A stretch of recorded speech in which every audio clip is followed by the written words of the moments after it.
બધાને મારા જય શ્રી કૃષ્ણ.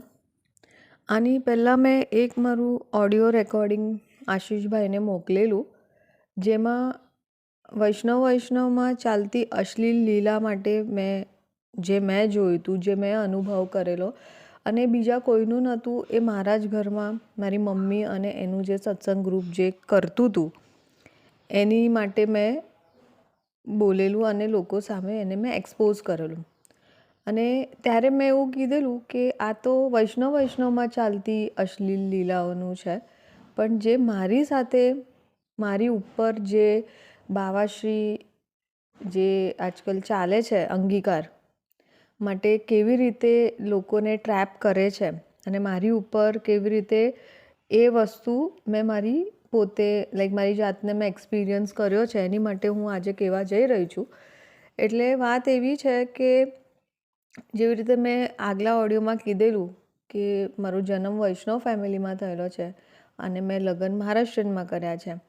એટલે અમારા ઘરે વૈષ્ણવોનું આવવા જવાર સતત ચાલુ રહે અને એના કારણે એવા વૈષ્ણવના ટચમાં પણ હું, જે તમે પહેલાં કીધું કે હું પહેલાં નહોતી, પણ હવેથી થોડુંક જ્યારે મને ક્યુરિયોસિટી થઈ ત્યારથી હું થોડાક ટચમાં સત્સંગ ગ્રુપના ને એવા આવવા લાગેલી. અને જે બેકગ્રાઉન્ડથી હું આવું છું એ બેકગ્રાઉન્ડ મહારાષ્ટ્રન, અને મેં પહેલાં પણ કીધું એક ગેંગસ્ટર અને બહુ ઇન્ફ્લુએન્શિયલ ફેમિલીથી મારું સાસરું બિલોંગ કરે છે. એટલે આવા જે લોકો બાવાશ્રીઓના જે બધા દલાલો ફરે છે ને, એ આવા જ લોકોને ટાર્ગેટ કરે કે જેનામાં કંઈક ના કંઈક ખોડખા પણ એ લોકોના એંગલથી કાઢી શકે. અને મારામાં એમની પાસે બીજું કંઈ જ નહોતું. અને એક મહારાષ્ટ્રીયન ફેમિલીમાં લગ્ન સિવાય એમની પાસે માને બોલવા માટે કે મને હ્યુમિલેટ કરવા માટે કંઈ જ નહોતું. એટલે અમારા ઘરમાં મારી મમ્મીના ત્યાં એક બેન બીજા આવતા, એમનું નામ મનીષાબેન, અને એ આમ અમારે સગામાં પણ થાય. એટલે એ હિસાબથી એ અમારા ઘરમાં સતત આવતા જતા, મને સતત જોયેલી. એટલે હંમેશા મારી મમ્મીને પૂછે કે કેવું છે એને, શું કરે છે. મને ઘરમાં મારા બધા સાસરામાં પિયરમાં તો મને નામથી અલગ બોલાવે છે. એટલે હંમેશા મને મારી મમ્મીને પૂછે કે કેવું છે એમ. મમ્મી કે સારું છે. એટલે કે વાંધો નહીં, મહારાષ્ટ્રમાં લગ્ન કર્યા છે એટલે હવે શું આપણે એમ, તમે આટલા ઠાકોરજીની સખડી ભોગ સેવાવાલા, તમારી છોકરી આવી તમે મરાઠીમાં લગ્ન કર્યા, તમને દુઃખ તો થતું જ હશે ને. એવી રીતે મારી મમ્મીને પણ હ્યુમિલેટ કરે. એટલે મારી મમ્મીનું પણ બ્રેન તો ઓલરેડી આવું બધું કરીને એ લોકોએ વોશ તો કરેલું જ હતું. એટલે મારી મમ્મી પણ એમાં હામાં હા મલાવ્યા કરે. એક દિવસ એ મારી મમ્મી મારા બાના ઘરે આવ્યા હતા, મારા નાનીના ઘરે. એટલે અને એ મનીષાબેન ત્યાં આગળ એમને ફોન કર્યો. એમને ખબર પડી હશે કે મારા નાનીના ઘરે એ આવ્યા છે. એટલે એમનો ફોન આવ્યો એટલે મારી મમ્મીને કે ક્યાં છો? મારી મમ્મી કે હું તો અહીંયા મારા મમ્મીના ઘરે આવી છું. તો કે હું પણ અહીંયા નજીકમાં આવી છું. મારી સાથે એક બહુ ભગવદ્ય વૈષ્ણવ છે, એમના મમ્મી અને એ પોતે પણ, એમનું નામ હતું મનીષભાઈ, અને એ વડોદરામાં રહે છે. એટલે કે બહુ ભગવદ્ય જીવ છે, કોઈના ઘરે જતા નથી. પણ આ તો મેં એમને કીધું કે મારા મામી બહુ એટલે આમ સેવા પ્રત્યે અને બહુ આમ સખડી ભોગના ઠાકોરજીને બહુ લાડથી સેવા કરે છે અને એમને બહુ આપણા ધર્મ પ્રત્યેનું આમ કહે ને કે ભાવ છે. એટલે એ એમને મારા કહેવા પર મામી તમને મળવા આવવાના છે, અમને મારી સાથે લઈ આવીશ. મારા મમ્મી કે સારું. એટલે મારા નાનીના ઘરે એ મનીષભાઈ, એમના મમ્મી અને આ મનીષા ભાભી એ લોકો ગયા. પછી મારી મમ્મીને, કારણ કે આ લોકો તો નીકળેલા તો મારી મમ્મીને મળવા નહીં, બટ ઇનડાયરેક્ટલી જે મારી ઉપર ટ્રેપિંગ એમને ચાલુ કરવું હતું, જે ટ્રેપિંગ બિછાવવું હતું, એની તૈયારી માટે આવેલા એ લોકો તો. એટલે મારી મમ્મીને કે કેવું છે તમારી દીકરી ક્યાં આગળ? એટલે કે એના ઘરે. અને મારી નાનીનું ઘર અને મારું જે સાસરું છે એ બહુ નજીકમાં છે. એટલે મારી મમ્મીને એમને એવું કીધું કે કેટલું દૂર છે એનું ઘર? તો મારી મમ્મીએ કીધું બસ અહીંયા 5 મિનિટમાં જ છે. અને રાતના વાગેલા 8 વાગે. એટલે મારી મમ્મીનો મને ફોન આવ્યો કે આવી રીતે મનીષા ભાભી આવ્યા છે અને એમને તને મળવું છે અને એમની સાથે એક બહુ ભગવદ્ય વૈષ્ણવ સાથે છે, એટલે જો તારા નસીબ છે કે અહીંયા આવ્યા છે તો તને એમના દર્શન થાય. પણ મેં કીધું હું 8 સાડા 8 થઈ ગયા, મારો ડિનર ટાઈમ હતો, એટલે મેં કીધું હું તો નહીં આવી શકું. એમને કે અહીંયા આવતા હોય તો પધારે. તો મારી મમ્મીએ કીધું સારું, પૂછીને કહું.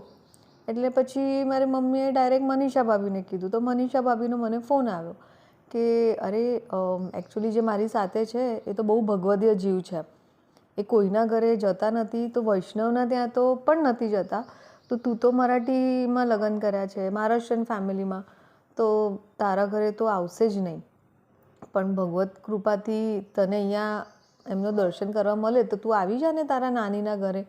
મેં કીધું ના સોરી, પણ મેં કીધું મારાથી નહીં અવાય. એટલે એમનો મને કે સારું, હું એમને પૂછી જોઉં છું, અગર એ આવતા હોય તો હું તને તારા ઘરે લઈ આવું છું. મેં કીધું ઠીક છે. એમ કરીને 5 મિનિટ પછી એમનો સામેથી ફોન આવ્યો કે ખબર નહીં એમને ઠાકોરજી એવું આમ પ્રેરણા કરી કે વાંધો નહીં મનીષાબેન, તમે જેની સાથે વાત કરતા હતા આપણે એમની ત્યાં આગળ જઈએ. એટલે કે ઠાકોરજી જો તારી ઉપર કૃપા કરી છે અને પ્રેરણા પણ કરી છે, એટલે તારો કંઈક તો ઉદ્ધાર એમને આમના થકી કરાવો હશે. બાકી તો કે આવા ભગવદ્ય જીવ તો વૈષ્ણવના ઘરે નથી જતા, તો તારા ઘરે તો આવે છે. એટલે મેં કીધું ના ના, તમે આવો, વેલકમ. એમ કરીને મારા ઘરે આવ્યા, મારું ઘર જોયું. ઘર જોઈને એમને સમજ તો પડી ગઈ કે ભાઈ પૈસાવાળી પાર્ટી તો છે, એટલે થોડીક વાર બેઠા અને નીકળી ગયા. કંઈ બોલ્યા નહીં. મારી સાથે મનીષા ભાભી વાત કરતા હતા, ઓળખાણ કરાવી, થોડીક વાર બેઠા, ઘર વર મારો બંગલો બધું જોયું અને નીકળી ગયા. બીજા દિવસે સવારમાં 10 વાગ્યામાં મનીષા ભાભીનો મને ફોન આવ્યો કે કાલે તારા ઘરે આવ્યા ને, તો એમને ત્યાં આગળ કંઈક ઠાકોરજીએ પ્રેરણા કરી. આ પ્રેરણા વર્ડ એમનો એક એવો વર્ડ છે કે સામેવાળાને કહે ને આમ જાલમાં બસાવવા માટે અને આમ એ યુઝ કરેલું. એટલે કે ઠાકોરજીએ રાતના આવ્યા પછી એમને સ્વપ્નમાં એક અનુભવ આમ સ્વપ્નમાં આવ્યા અને એવું કીધું કે આનો ઉદ્ધાર તારે જ કરવાનો છે. એમ કંઈ અપરાધવશ આ માર્ગથી મિસગાઈડ થઈ ગઈ છે, પણ તારે આને ઉદ્ધાર કરવાનો છે. આવું મનીષભાઈને ઠાકોરજી સપનામાં આવ્યા એવું મને મનીષા ભાભી ફોન કરીને સવારે 10 વાગે કીધું. તો મેં કીધું સારી વાત છે, મેં કીધું ચલો એમ. તો કે એમને છે ને આ બધું થયું એટલે એમને સ્પેશિયલી તારી માટે સાંજના એક સત્સંગ ઓર્ગેનાઇઝ કર્યો છે. બધા મહિલા બધા લેડીઝ સત્સંગ છે, તો એમાં તું આવજે. એટલે કે લોકોને તું મળીશ ને, એમના અનુભવો બધું સાંભળજે, તો તને પણ આ આપણા માર્ગ માટે જેટલી અત્યારે ક્યુરિયોસિટી થઈ રહી છે ને, એને તને ગાઈડલાઇન્સ મળશે. મેં કીધું નહીં, ચોક્કસ આવીશ. મેં મારી મમ્મીને કીધું તે કે ને આપણે બંને જશું. હું ને મારા મમ્મી સાંજના 5 વાગે ગયા. ઓલરેડી બધા સિનિયર સિટીઝન, બધા બહુ બધી લેડીઝો બેઠી હતી, બધા સત્સંગવાલા જ. અને એ બધામાં બેઠામાં મેં એક વસ્તુ નોટિસ કરી કે એમના વાઈફ નહોતા બેઠા અને એમના વાઈફ અંદર બેઠા હતા. And she was not at all interested. ના કોઈને જય શ્રી કૃષ્ણ, કંઈ જ નહીં. તો મારા મનમાં પહેલાં પણ કીધું, ક્વેશ્ચનિંગનો નેચર મારો છે જ. એટલે મેં મારા મનમાં જ પૂછ્યું કે આટલા ભગવદ્ય જીવ, આટલા મનીષભાઈ આટલું બધા બૈરાઓને બોલાવીને સત્સંગ ગ્રુપ બનાવ્યું છે અને એમના વાઈફને જ ઇન્ટરેસ્ટ નહીં. ના કોઈને જય શ્રી કૃષ્ણ, ના કોઈની સાથે હસવું બોલવું, કાંઈ જ નહીં. એ એમનું અંદર જે પણ કરતા હતા એ બહાર જ નહીં આવ્યા. અને એવું નહીં કે છોવાયેલા હતા એટલે નહીં આવ્યા. કિચનમાં એમનું ગયા, પાણી વાણી લીધું, ફ્રીજ ખોલ્યું, એટલે એ પણ ખબર પડે કે એવું નથી કે છોવાયેલા છે એટલે મે બી અલગ બેઠા હશે. પણ એના પછી એ આવ્યા જ નહીં. અંદર બહાર કરતા હતા, બટ કોઈની સાથે હાય હેલો જય શ્રી કૃષ્ણ કંઈ જ નહીં. પછી મને ઓબ્ઝર્વ તો થયું કે મે બી એમને ઇન્ટરેસ્ટ નહીં હોય, પણ મેં કીધું આટલા ભગવદ્ય જીવમાં હશે. મેં કીધું અમારો ઉદ્ધાર કરવા નીકળ્યા છે પણ પોતા વાઈફનું નહીં કરી શક્યા, તો મેં કીધું બીજાનું કેમનું. પણ મેં કીધું આપણે જવા દે, આ બધામાં પડવાનું નહીં. એમ કરીને મેં થોડુંક ઇગ્નોર એ ટાઈમ માટે કર્યું. પછી બધા લેડીઝો જેટલા બેઠા હતા ને, બધા જ આમની તારીફ કરે કે મનીષભાઈના થકી તો અમને ઠાકોરજીના આ અનુભવ થયા. મનીષભાઈ હતા તો અમને બાવાશ્રી ઘરે પધાર્યા, બાવાશ્રીએ ઠાકોરજી પૂછતાઈ આપ્યા. બધાની જ તારીફો જ વાલી વાતો. એટલે મને ચૂપચાપ સાંભળ્યું. પછી સત્સંગ પત્યો, પ્રસાદ લીધું, બધા એકબીજાને પ્રસાદ લેવડાવતા હતા, પ્રસાદ લીધું, ઘરે આવ્યા. ઘરે રાતના 10, 10:30, 11 વાગે મનીષા ભાભીનો ફોન આવ્યો કે કેવું લાગ્યું? મેં કીધું સારું લાગ્યું. અને બધા વૈષ્ણવની ઠાકોરજીની વાતો થતી હોય એટલે સારું તો લાગે જ આપણને. એટલે મેં કીધું સારું લાગ્યું. તો કે મનીષભાઈ તું આવી, એમને પણ ગમ્યું. અને મનીષભાઈને એવું આમ અંદરથી થયું કે જીવ તો ઠાકોરજીનો છે, પણ અપરાધવશ બીજા માર્ગે જતી રહી છે. એટલે કે એમને આમ તને જોઈને સારા, તારામાં એમને ભાવ પણ દેખાયો. મેં કીધું સારી વાત છે, પણ તારી મમ્મીમાં એમને ભાવ નહીં દેખાયો. કારણ કે ખબર નહીં, એમને તારી મમ્મીમાં એક અભિમાન દેખાયું, ભાવ નહીં દેખાયો ઠાકોરજી પ્રત્યેનો. જે ભાવ તારામાં દેખાયો એ તારી મમ્મીમાં નહીં દેખાયો. એટલે મેં મનીષા ભાભીને કીધું, મેં કીધું મનીષભાઈને કંઈક ભૂલ થઈ લાગે છે. હું ઠાકોરજીની સેવા નથી કરતી. મારા ઘરમાં ખાલી ઠાકોરજી બિરાજે છે, પૂછટાયેલા નથી. કારણ કે મારા મહારાષ્ટ્રીયન ફેમિલીમાં છું એટલે ઠાકોરજીને એમનું બધું આપણે કરી ના શકીએ. અને અપરાધના કારણે હું ઠાકોરજીને પૂછતાય નથી. બટ સ્વરૂપ છે, અને સ્વરૂપને પણ એવું કે ને ઓલું નથી, મારે સેવા નથી થતી.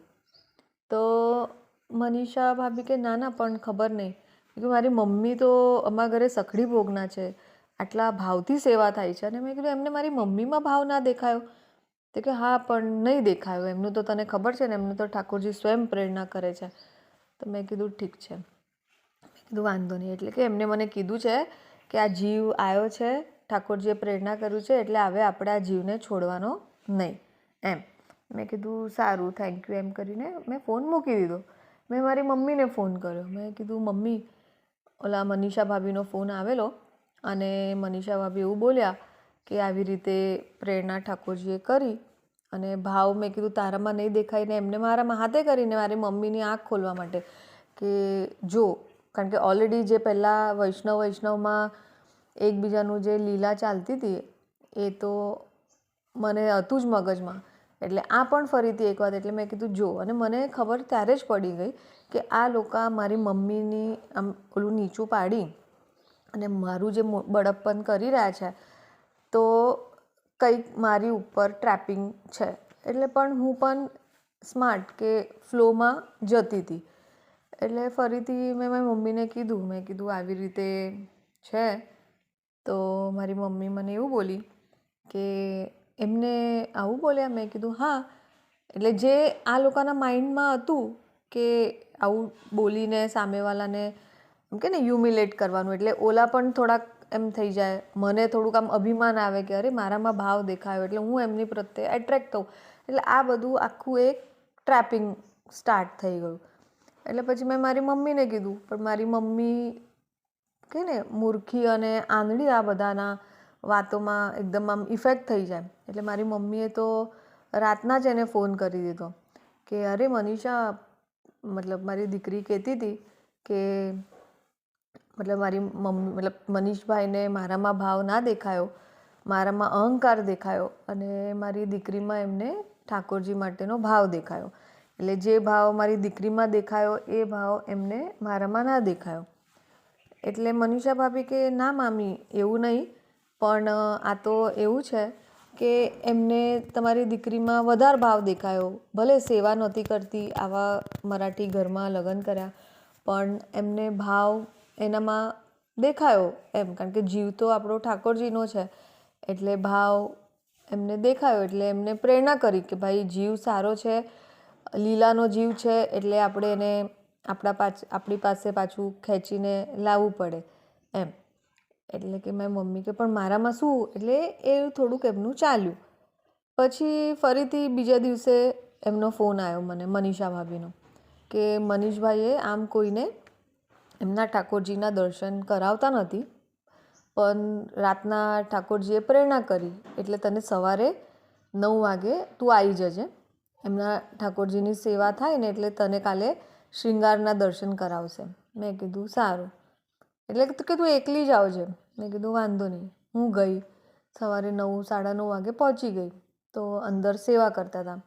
એટલે પછી હું બેઠી બહાર, પછી મનીષા ભાભી આવ્યા અને મનીષા ભાભી આવ્યા મને કે અને મનીષા ભાભી કેવું એમના ઘરે બેન માનેલા, એટલે આવતા જતા રહે, એમના વાઈફ સેવામાં ના આવે પણ મનીષા ભાભી સતત એ મનીષભાઈના ઘરે અઠવાડિયું 10 દિવસ રહેવાનું અને એમની સાથે સેવા કરવાની, એમની સાથે વ્રજમાં જવાનું, એટલે એટલું ક્લોઝ હતું.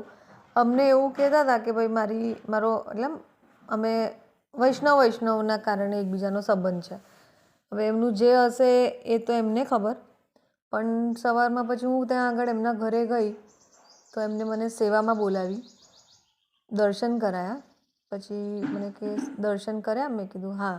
પછી કે બહાર બેસો, પ્રસાદ લઈને જજો, હમણાં સખડી થાય થોડીક વારમાં. મેં કીધું ઠીક છે. સખડી વખડી બધું એમને ઠાકોરજીને બધું ધરાયું અને પછી બહાર આવ્યા. મને કે દર્શન કર્યા? મેં કીધું હા. મેં કીધું સુંદર તમે ઠાકોરજીની સેવા બહુ લાડથી બહુ પ્રેમથી કરો છો એમ. મેં કીધું સારું લાગ્યું. એ કે ના, આ તો હું કોઈને દર્શન નથી કરાવતો, તું જ ખબર નહીં મને ઠાકોરજીએ કેવી પ્રેરણા કરી કે તું જ પહેલી છે કે જેને મેં મારા ઠાકોરજીના દર્શન કરાયા. બાકી તો કે આજ સુધી ભગવદીએ પણ કેટલા આવ્યા પણ ક્યારે મેં ઠાકોરજીના દર્શન કરાયા નથી એમ. તો મેં કીધું ના ના, થેન્ક યુ, તમે આટલી મારી પર કૃપા કરી. એટલે બધું કરીને પ્રસાદ લીધો સખડીનો અને મને એમને કંઈક કંકુ આપ્યું, મિશ્રી આપી. મને કે આ રાખજો, રોજ સવારે નાહી ધોઈ મિશ્રી કંકુ કરીને તિલક કરજો. મેં કીધું ચોક્કસ. આપણે તો સારું, ચલો એવું નથી કે નહીં જ, ઠાકોરજીની ચલો કૃપા છે, ભલે જે પણ ઇન્ટેન્શન હતું પણ એમ થાય કે ચલો એમ કરીને મેં પ્રસાદ લઈને નીકળતી. દરવાજા પર ચપ્પલ પહેરતાં પહેરતાં મનીષા ભાભી પાછળથી આવ્યા. પાછળથી આવીને કે જો તારી પર આટલી કૃપા છે, હવે આમાં ક્યારે પણ પાછું વળીને જોતી નહીં અને ક્યારે તને આમ આગળ વધવાનો મોકો મળે ને તો ક્યારે પણ અચકાતી નહીં. તો મેં કીધું મતલબ? એટલે કે જો હું પણ છે ને તારા જેવું જ હતું, પહેલાં મને કંઈ જ સમજ નહોતી, પણ મનીષભાઈનો સાથ મળ્યો, બધા વૈષ્ણવનો સાથ મળ્યો, બાવાશ્રીનો સાથ મળ્યો, તો કે એના પછી મારી પર ઠાકોરજીએ કૃપા કરી આમના કાનીથી અને કે એના કારણે આજે મને સુબોધિનીજી આખી મોડે છે અને કે એનું કારણ એ જ છે કે હું ક્યારે પણ જે ઠાકોરજીએ પ્રેરણા કરી, જે કર્યું ને એમાં હું આગળ વધતી ગઈ, પાછળ વળીને ક્યારે મેં જોયું નહીં. એટલે કે તને પણ હું કહું છું કે ક્યારે તને એવો મોકો મળ્યો તો કે તું ક્યારે પણ અચકતી નહીં, મતલબ અટકતી નહીં કે અચકાતી નહીં, આગળ વધી જજે. એટલે તો પણ મને સમજ નહીં પડી. હું ત્યાંથી પ્રસાદ લઈને નીકળી ગઈ. પછી 1 દિવસ 2 દિવસ કોન્સ્ટન્ટ મને ફોન મનીષા ભાભી કર્યા કરે. પછી એક દિવસ ઓલ ઓફ સડન મને મનીષા ભાભીએ, એ જે મનીષભાઈ છે એમનો ફોન આપ્યો. એટલે મને કે એ મનીષભાઈને તારી સાથે વાત કરવી છે. તો મેં કીધું કેમ? તો કે ના, એમને કંઈક તારી સાથે આમ અનુભવ તારા જાણવા છે. એટલે કે હું તો કહું છું જ, પણ એમને એવું છે કે હું એકવાર લાઈવ વાત કરું તો વધારે સારું એમ. મેં કીધું ઠીક છે, આપો. અને હું એક લો સ્ટુડન્ટ છું, હું મારું લો કરી રહી છું. એટલે મેં એમને કીધું મારી એક્ઝામને બધું છે તો હું 2 દિવસ પછી એમને કહેજો કરે, કાં તો હું કરીશ. તો કે સારું. તો 2 દિવસ મેં આટલું કીધા પછી પણ એમનો કલાક પછી ફોન આવ્યો અને હું ઓન ધ વે મારી કોલેજ માટે જતી હતી. તો મને કે ક્યાં છો? મેં કીધું હું બસ કોલેજ જાઉં છું. તો મને કે કોલેજ એટલે? મેં કીધું ના, હું લો કરું છું. તો કે આ ઉંમરમાં? મેં કીધું હા.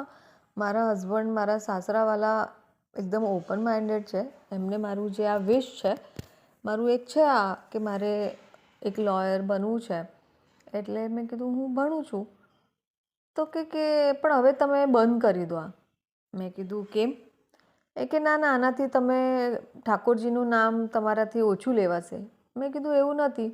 હું જ્યારે ટ્રાવેલ કરું છું, હું મારા કાનમાં ઇયરફોનમાં હું ઠાકોરજીના જ બધા યમનાષ્ટક છે કે એવા બધા જે પણ છે, હું બધું એ સાંભળું છું. અને ઉલટાનું મેં કીધું બસમાં, ઘરમાં તો કામકાજમાં ટાઈમ ના મળે, પણ ટ્રાવેલિંગમાં તો કંઈ કામ ના હોય એટલે મેં કીધું મારે ઉલટાનું સારું મેં કીધું નામ લેવાય છે ઠાકોરજીનું. તો કે ના ના, પણ જો તમે મારી વાત માનો, તમે આ બધું ભણવા કરવાનું બધું બંધ કરી દો. મેં કીધું સારું, વિચારીશ એમ કરીને મેં ફોન મૂકી દીધો. પછી 2 દિવસ પછી પાછો ફોન આવ્યો, તમે શું વિચાર્યું? મેં કીધું ના, ભણવાનું તો હું નહીં મૂકી શકું, પણ મેં કીધું બાકી તો કે ના, જો તમારું મતલબ ઠાકોરજી આટલી પ્રેરણા કરે છે, આટલી કૃપા છે, તો તમે ઠાકોરજી માટે ભણવાનું ના મૂકી શકો. મેં કીધું પણ હું બેલેન્સ કરવાનું મને આવડે છે. હું જ્યારે મારી કોલેજ અને મારું ફેમિલી બેલેન્સ કરું છું, તો આને મેં કીધું હું ઠાકોરજીની સેવા તો હું આમે અત્યારે નથી કરતી, અને એવું ઠાકોરજી કૃપા કરશે તો હું એ પણ બેલેન્સ કરીશ. તો પછી કાંઈ બોલ્યા નહીં. તો મને કે ઠીક છે. પછી મને કે બાકી ઘરમાં કેવું છે? મેં કીધું બધું ઘરમાં તો સારું છે. પછી મને કે તમારા ને તમારા હસબન્ડની વચ્ચે? મેં કીધું અમારે બંને વચ્ચે તો બહુ જ સરસ છે. ભલે મહારાષ્ટ્રીયન છે પણ અમે લવ મેરેજ કર્યા છે, એટલે અમને એકબીજા સાથે હસબન્ડ વાઈફ જેવું લાગતું જ નથી. We are friends. અને મેં કીધું તમે જુઓ છો, હું એટ ધ એજ ઓફ મેં કીધું 42માં હું મારું સ્ટડી કોલેજમાં જઈને કરું છું, એટલે મારા હસબન્ડ કેટલા સપોર્ટિવ છે એ તો મેં કીધું તમને ખબર પડી હશે. પણ એ કે સાચું કહું, તમારા હસબન્ડ જ છે જે તમારા ઠાકોરજીની જે છે, તમને જે માર્ગ છે એમાં તમે જે અત્યારે નથી પહોંચી શકતા ને, એ તમારા હસબન્ડ જ છે, જેના કારણે એ તમારી વચ્ચેનું બાધક છે. એટલે મેં કીધું બાધક છે? મેં કીધું કેવી રીતે? એટલે કે જો, એક તો એ મહારાષ્ટ્રીયન ફેમિલી, ખાનપાનવાલા. મેં કીધું હા, એટલે કે બટ ઓબ્વિયસ કે ખાનપાનવાલા છે એટલે તમારે. મેં કીધું પણ હું નથી ખાતી. પણ એ કે તમે સાથે તો રહો છો ને? મેં કીધું હા, પણ હવે એ તો હું જોઈને લગ્ન કર્યા છે ને, એવું નથી ને કે મેં પછીથી બધું ખબર પડી છે. જે છે એ બધું મારી સાથે પહેલાંથી, એને લાઈક અમે લોકો લગ્ન પહેલાં 5 વર્ષ અમે એકબીજા સાથે હર્યા ફર્યા છે, એટલે બધી જ વસ્તુ મને ખબર છે. તો મને કે ના ના, તમારે એમની સાથે થોડો ડિસ્ટન્સ રાખવો પડશે. મેં કીધું મનીષભાઈ આ પોસિબલ નથી. તો મને કે તો તમારું બહુ લેટ થશે, તમે ઠાકોરજી પાસે એટલું જલ્દી પહોંચી નહીં શકો એમ, અગર તમે. મેં કીધું ઠીક છે તો પછી. એટલે મેં કીધું કેવી રીતે? પણ મેં કીધું દૂર એટલે કેવી રીતે દૂર રહેવું એમ? એટલે કે તમારે એમની સાથે બહુ બેસવાનું નહીં, બહુ આમ હરવા ફરવાનું નહીં, થોડું ડિસ્ટન્સ રાખવાનું. તમારે તમારા ઘરમાં મેં જોયું કે ઘર મોટું છે, એટલે એવું હોય તો તમારે થોડુંક અલગ રૂમમાં જઈને તમારું ધીરે ધીરે અલગ સૂવાનું. પછી તમારા હસબન્ડ વાઈફ વચ્ચે જે પણ ચાલે એ તમારે હવે થોડુંક અવોઇડ કરવાનું. આ બધું જુઓ હા. કે મેં કીધું આ બધું પોસિબલ નથી, અને હું ઓલ ઓફ સડન અગર મારા હસબન્ડ સાથે આવું કરીશ તો એમને એવું ડાઉટ આવશે કે કંઈક છે, કારણ કે આટલા વર્ષોથી અમે ક્યારેક આવી રીતે અલગ નથી થયા.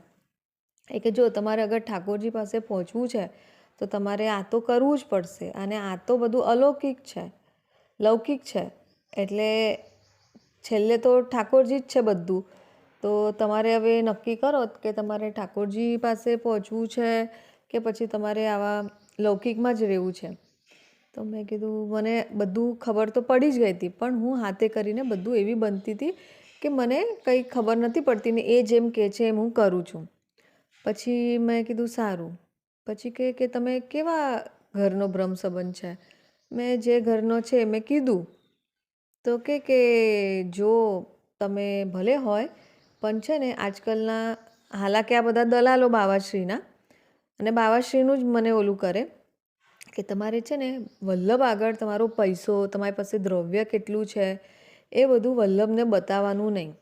મેં કીધું કેમ? મેં કીધું એમની જ કૃપાથી બધું, ઠાકોરજીની કૃપાથી જ છે, તો પછી વલ્લભને કેમ નહીં?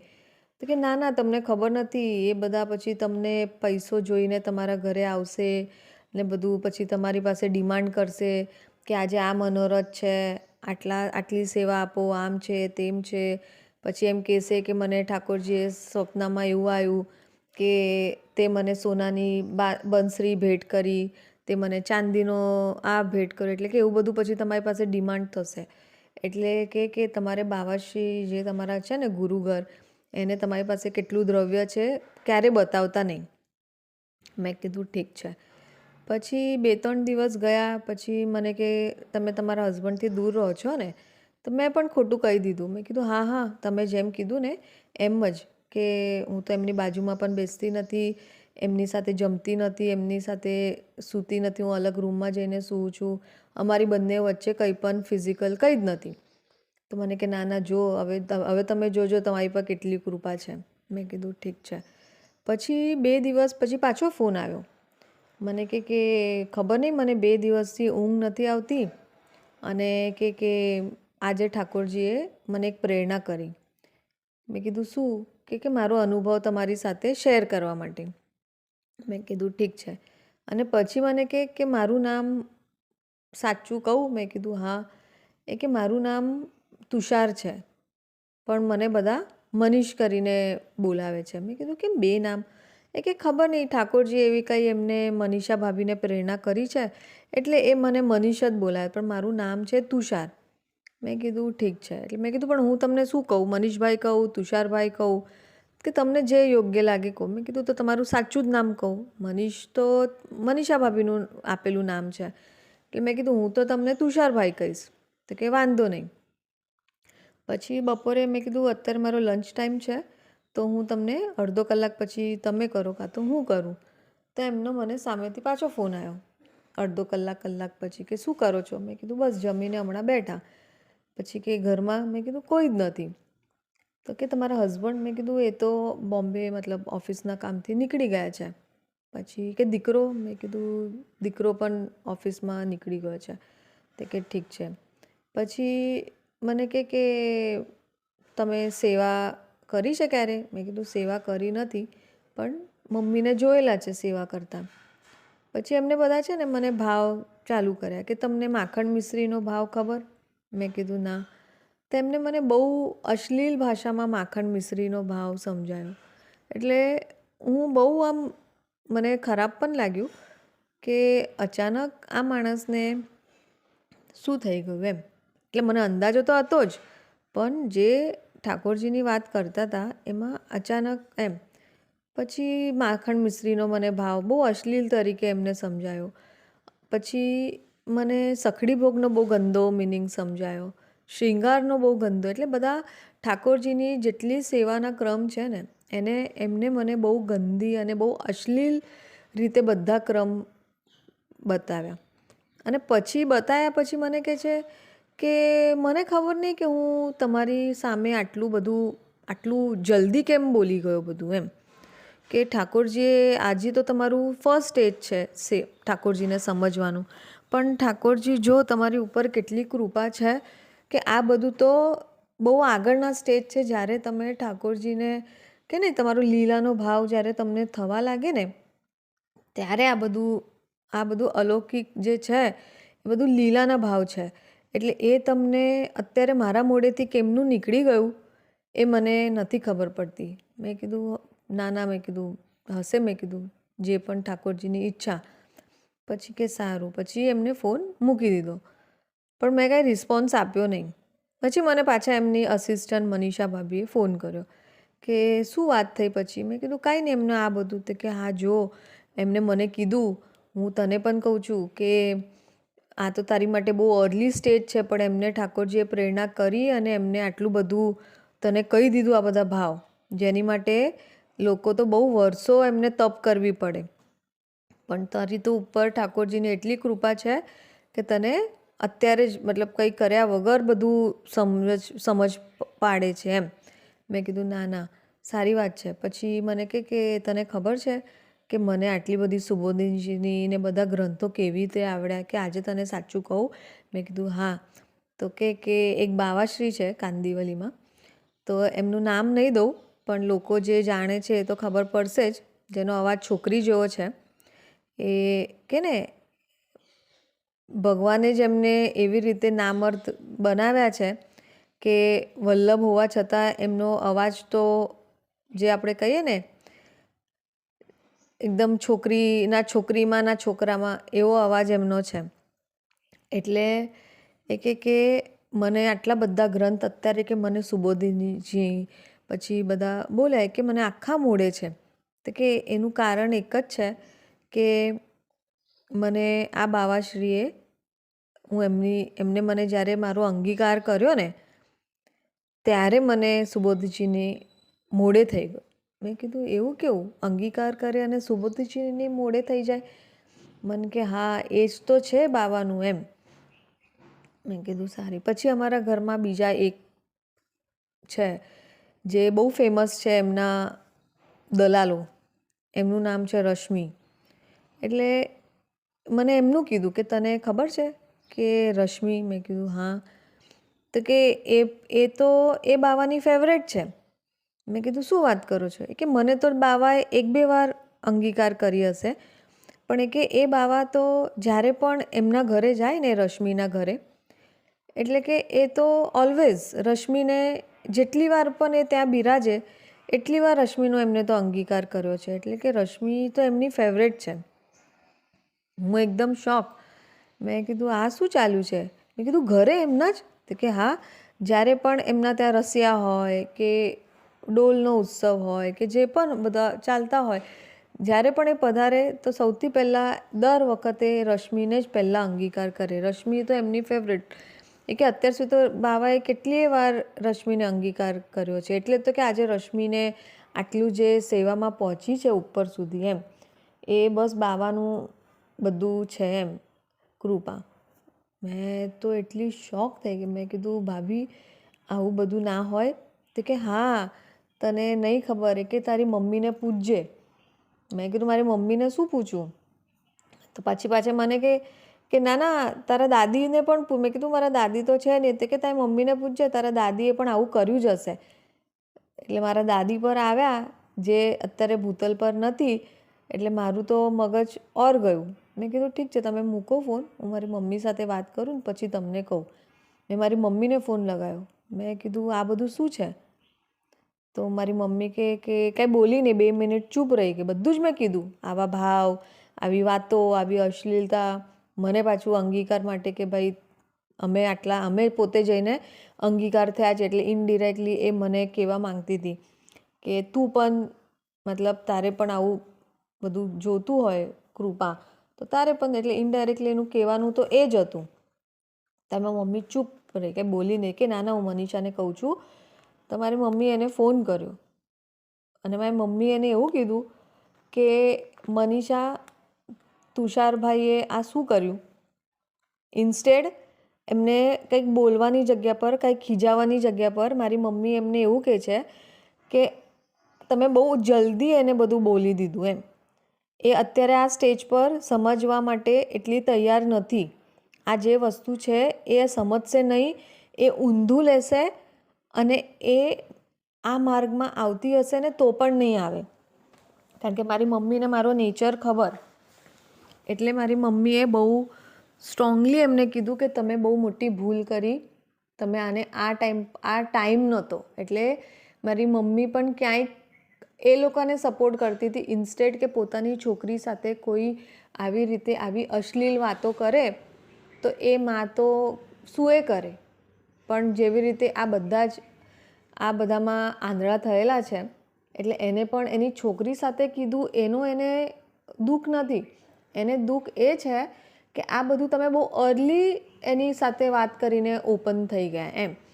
અને જેવી રીતે મારો નેચર જાણે છે, એને એવું કીધું કે તમે જલ્દી, એટલે ખોટું કરી દીધું એમ.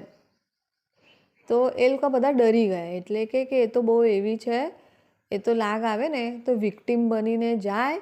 અને અગર એ બાવાશ્રીના તો એ ભૂક્કા, કારણ કે બેકગ્રાઉન્ડ તો મેં તમને કીધું ગેંગસ્ટર બેકગ્રાઉન્ડ છે મારું. એટલે અને એ પણ એવું નથી કે સાદું સીધું ગલી મહોલ્લાના કંઈ ગેંગસ્ટર. અમે જે બેકગ્રાઉન્ડથી છે ને, ઇન્ટરનેશનલમાં કહો કે આખા ઓલામાં અમને બધા જ ઓળખે. એટલે એ બેકગ્રાઉન્ડ તો ખબર જ છે. એટલે કે એ તો એવી છે, મંદિરમાં ઘૂસીને બાવાશ્રીને મારશે અને કાંઈ જ નહીં કરી શકે. એટલે કે તમે બહુ ખોટું કરી દીધું, હવે શું થશે એ મને નહીં ખબર. એટલે એ લોકો ડરી ગયા. એટલે મેં મારા મમ્મીને ફોન તો કર્યો જ, પણ મેં એક અમારા બેટીજીને પણ ફોન કર્યો. હવે વાત એ છે કે તમે જુઓ, બધાને જ ખબર છે, પણ બધા આંખ પર પટ્ટી મારીને બેઠા છે, કારણ કે ઓલું કહીએ ને, તેરી બી ચૂપ મેરી બી ચૂપ. મેં એક બેટીજીને ફોન કર્યો જે અમારા ગુરુ ઘરના છે, જેમને હું બહુ જ માનું છું, અને એમના પિતાશ્રીનું એમના કાકાશ્રીનું બ્રહ્મ સંબંધ મારું છે. એટલે અમે ગુરુ ઘરથી તો બહુ જ ક્લોઝ છે, ખાસ કરીને બેટીજીઓ સાથે, અને મારા ઘરે પધારે પણ છે. એટલે કે ને કે આમ બેટીજી સાથે પહેલાંથી ઠાકોરજીને એવું રાખ્યું છે કે ભાઈ મેલ વલ્લભથી ઓછું કોન્ટેક્ટમાં છે, પણ અમે બેટીજીઓ સાથે વધારે કોન્ટેક્ટમાં છે. એટલે મેં એમને ફોન કર્યો, મેં એમને બધું જ કીધું. એમને મને સૌથી પહેલાં એ કીધું કે તને આ કોન્ટેક્ટ કોને કરાવ્યો? મેં કીધું મમ્મીએ.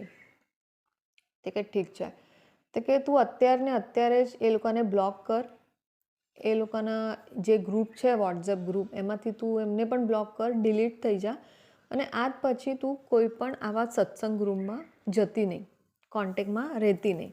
મેં કીધું ઠીક છે. અને કે બીજું કે આના પછી તારે જે પણ સત્સંગ જોવે, ઘરમાં મહાપ્રભુજીએ પુસ્તકો જે છે એ ઘરમાં વાંચ. ગુજરાતી ના આવડે તો યુટ્યુબ પર બાવાશ્રીઓના સત્સંગ ચાલતા હોય છે, એ જો, પણ આજ પછી આવા ગ્રુપમાં જતી નહીં. મેં કીધું ઠીક છે. એમને મારી મમ્મીને ફોન કર્યો કે આવું આનો ફોન આવેલો અને આવું કહેતી હતી, તો શું વાત છે? તો મારી મમ્મીએ કીધું તો કે હા, પણ મારી મમ્મીએ બોલી કે, એટલે બંનેનું કન્વર્ઝેશન મારી મમ્મીએ મને પછી કીધું કે હા, પણ જે બરાબર છે, પણ કે એટલે એમનું એવું હતું કેવું કે વાત તો સાચી છે, પણ એ કે હવે આપણે શું કરાય એમ, કે આવું બધે જ ચાલ્યું છે, અને કે હવે અમે કાંઈક બોલીએ તો અમારે તો આ વલ્લભકુળમાં જ રહેવાનું છે, તો અમે કાંઈ કોઈની માટે અગર અગેન્સ્ટમાં કાંઈ બોલ્યા, સાચું ખોટું જે પણ, તો અમને એમાંથી અલગ પાડી નાખશે. એટલે અમારે તો આમાં જ રહેવાનું છે, એટલે અમે તો કોઈને બોલી ના શકીએ. પણ તમે હવે એને એવું કહેજો કે અભાવ ના લાવે. તો મારી મમ્મીએ મને કીધું કે જે એવું કીધું છે કે તું ઠાકોરજી માટે અભાવ નહીં લાવતી. મેં કીધું હું કેમ લાવું અભાવ? હું બહુ પ્રેક્ટિકલ લેડી છું. હું ઠાકોરજી માટે તો ઉલટાનું મારું જે વિશ્વાસ હતો ને એ મારો ડબલ થયો, કારણ કે ઠાકોરજીએ મારી આંખ બહુ અર્લી સ્ટેજ પર મને બતાવ્યું કે માણસો પર ભરોસો કરવા લાયકનું આજનું કલિકા નથી. જે અત્યારે કલયુગ ચાલે છે ને, એમાં માણસો પર નથી ભરોસો લાયક, કે ના કોઈ વલ્લભ પર, જે ઠાકોરજીએ પુસ્તક આપણી માટે રાખી છે એની ઉપર વિશ્વાસ કર, ના કે આવા લોકો પર. એટલે મારો તો ઠાકોરજી પ્રત્યેનો વિશ્વાસ જે પહેલાં હતો એનાથી એ લેવલ પર ગયો કે મને એવું થયું મને સાક્ષાત ઠાકોરજીએ આ બધામાંથી બચાવી છે. મે બી એમની ઓલા તુષારભાઈની સુબુદ્ધિ બગડી, એમને મને બહુ અઠવાડિયામાં, હું તમને કહું ને, બહુ પણ નહીં, મહિનો પણ નહીં, અઠવાડિયા 10 દિવસમાં એમને મારી સામે આ ચેપ્ટર આખું બધું ખોલીને મૂકી દીધું. એટલે એ એટલા ઓલા હતા મને ફસાવવા માટે ઇન્ટરેસ્ટેડ. એટલે એમનું કહેવું એવું હતું કે પહેલાં હું તુષારભાઈ સાથે અંગીકાર થઉં વૈષ્ણવ તરીકે, પછી તુષારભાઈ મને બાવાશ્રી પાસે લઈ જશે, જે મેં તમને કીધું કાંદિવલીમાં બિરાજે છે, જેમનો છોકરી જેવો આવાજ છે. એટલે એ આખું ટ્રેપિંગ હતું. પછી તો મેં મનીષા ભાભીને પણ એવા લીધા છે. મેં કીધું હું તમને લોકોને એવા ખુલ્લા પાડીશ, તમારા બાવાશ્રીને પણ નહીં છોડું. મને કે તારે ભોગવવું પડશે. મેં કીધું હું ભોગવવા રેડી છું, પણ તમે જે આ બધું તમારું જે ચાલ્યું છે ને, તો મને કે રશ્મિ, મેં કીધું રશ્મિ હોય કે જે પણ આ દુનિયાનું હોય, હું એક્સપોઝ કરીશ અને કરીશ. એટલે પછી મેં તો બધાને જ શેર કરવા લાગ્યા મારા એક્સપિરિયન્સ.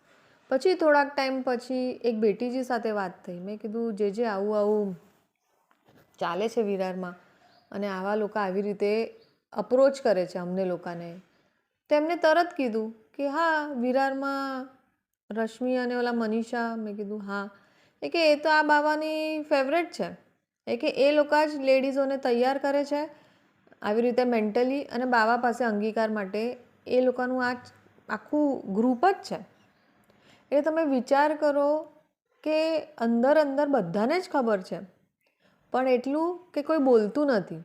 બેટીજીઓ બધા જ જાણે છે કે એમના જે વલ્લભ કુળ છે એમાં શું ચાલે છે, પણ બધા જ કાદવમાં બેસેલા છે એટલે બોલે તો શું બોલે. પણ મારે એ બધી આ જનરેશનની અને આવાવાળી પેઢીને મારે એ જ મેસેજ આપવો છે કે અંધવિશ્વાસમાં ના પડો.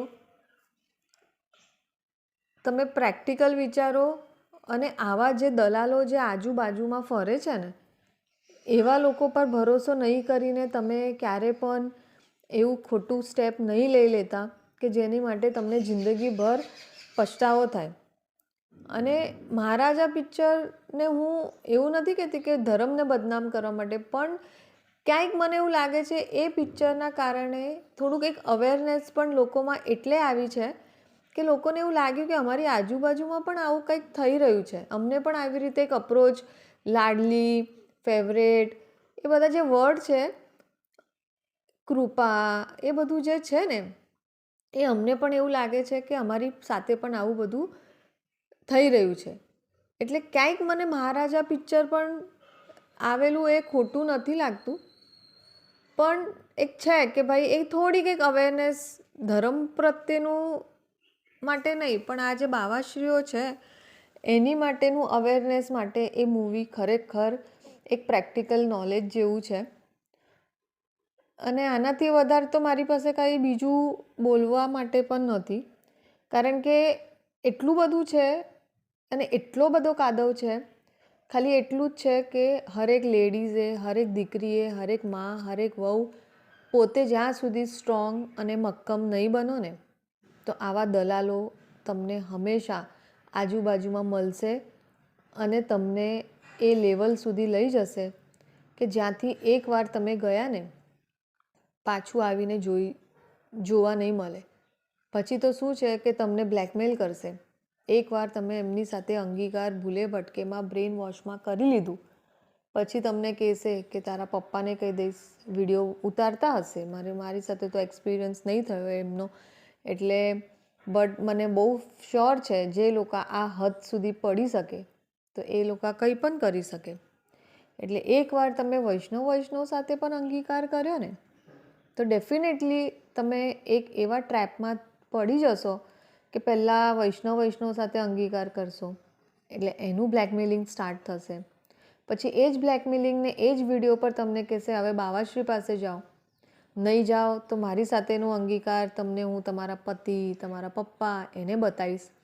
એટલે આ સાયકલ ને આ ચક્રમાં તમે એવા ફસી જશો કે તમે ક્યારે બહાર નહીં આવી શકો. અને પછી એ જ થશે, પછી તમને એમ કહેશે તમે જૂના થઈ જશો, પછી કહેશે તમે હવે બીજા કોઈને લઈ આવો, એટલે તમને અગેન બ્લેકમેલ કરશે કે બીજાને નહીં લાવો તો તમારું બહાર. એટલે આ બધું બહુ ગંદો ચક્ર છે. ખાલી લેડીઝને, વૈષ્ણવોને મારે એટલું જ કહેવું છે, અંધવિશ્વાસમાં નહીં માનો. પોતાનું ઘરમાં જે ઠાકોરજી છે એમની સેવા કરો. અને એકલા જ કે ને મતલબ બેટીજીએ મને એવું કીધું કે કલયુગ અમારા ઘરેથી જ સ્ટાર્ટ થશે. મને એમની એ વાત જ ગમી કે અમને બધી જ ખબર છે પણ અમે આમાં જ રહીએ છીએ એટલે અમે કંઈ બોલી તો નહીં જ શકીએ.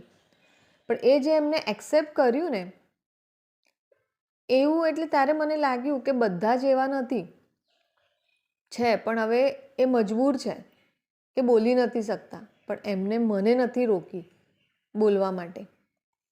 એટલે વસ્તુ આ જ છે કે તમે સહન નહીં કરો, તમે લોકોની વાતોમાં નહીં આવો. બસ આમાં જ હું મારી જે છે એ હું પૂરું કરું છું.